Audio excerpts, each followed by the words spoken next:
প্রায় সবার দাঁড়ে দাঁড়িয়ে গেছি, কেউ আমার কথা শোনে না। খেয়া না খেয়া স্কুল করতে করতে বউ বাচ্চা করে ঠিকভাবে ভরণ পোষণ দিবার পাই না। এ আকুতি সরকারি শিক্ষক ওহিদুল ইসলামের। ৩২ বছর ধরে বিনা বেতনে স্কুলে পাঠদান করেও নাম এমপিওভুক্ত না হওয়ায় ভেঙে পড়েছেন তিনি। বাচ্চা ইন্টারমিডিয়েটে পড়ে। রংপুরের তারাগঞ্জ উপজেলার বৈদ্যনাথপুর গ্রামের বাসিন্দা ওহিদুল ১৯৫২ সাল থেকে বদরগঞ্জ উপজেলার দামোদরপুর ইউনিয়ন পরিষদের চম্পাতলী উচ্চ বিদ্যালয়ে তার শিক্ষকতা শুরু। অবসরে যাবেন ২০২৫ সালের ১১ অক্টোবর।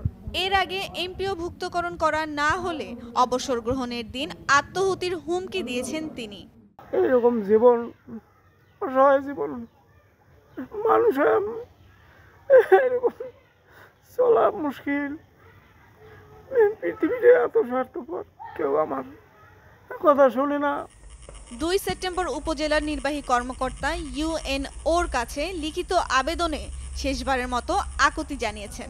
অবসরে যাওয়ার আগে তার নাম এমপিওভুক্তকরণ সহ বেতন ভাতা ও অন্যান্য পাওনা পরিশোধ করার দাবি জানিয়েছেন তিনি। বিষয়টি সমাধানের চেষ্টা চলছে বলে জানা গেছে। তার জন্য অনেক দুঃখজনক বিষয় ছিল।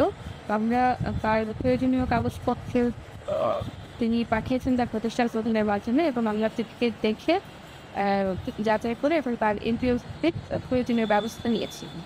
এর আগে ২০২২ সালে সরকারিভাবে বিল ভাতার সরকারি আদেশ পান ওহিদুল ইসলাম। এরপরও তার নাম এমপিওতে অন্তর্ভুক্ত করার ব্যবস্থা নেওয়া হয়নি। বাধ্য হয়ে তিনি শিক্ষা মন্ত্রণালয়ে লিখিত অভিযোগ দেন। ৩২ বছর পরও কেন এমপিওভুক্তকরণ করা হয়নি ওহিদুল ইসলামকে? আবেদনের জন্য যারা অনেক সব কিছু আপনি চিন্তা করতেছেন সেই বিশ্বাস থেকে তার নিজের স্কেল পায় না, কিন্তু সে তার নিজেরটাও নেবে না, এটাও দেবে না। আমাদের চূড়ান্ত স্বীকৃতিতে না থাকার কারণে সিলেবাসিক এই ধরনের আমরা বিলের জন্য জি অর্ডারের জন্য অ্যাপ্লাই করতে পারিনি। আর দ্বিতীয়ত হচ্ছে আপনি আরেকটা কথা বলছেন 22 সালের পরে তো অনেক সময় এখানে ওনার ঐক্য ইসলাম সেবের একটা সামাজিক বিজ্ঞানের পোস্ট ছিল। তো সামাজিক বিজ্ঞানের স্টাফিং প্যাটার্নে উনি বাংলা করার জন্য একটু সময় লাগছে। আমরা রেলিগেশনের ভিত্তিতে তার কোডটা একটু বাংলা বিষয়ভিত্তিক টিচার বাংলা করছি, এই কারণে একটু সময় লাগছে। ওহিদুল ইসলামের পরিবারে রয়েছেন স্ত্রী, 2 ছেলে ও 1 মেয়ে। নিজে শিক্ষক হয়েও ছেলে মেয়েদের লেখাপড়া করাতে পারেননি শুধু অর্থের অভাবে। 2 ছেলে পোশাক কারখানায় কাজ করেন। মেয়ের বিয়ে দিয়েছেন আগেই। আমি স্কুলে না যাওয়ার জন্য কত কি করছি, তারপর সেই স্কুল ছাড়িনি। আমাদের সংসারে এত অভাব অনটন। আমি হাঁস মুরগি পুষি, গরু ছাগল পুষি, হ্যাঁ প্রাইভেট পড়াই, এইভাবে নিয়ে আমার সংসার।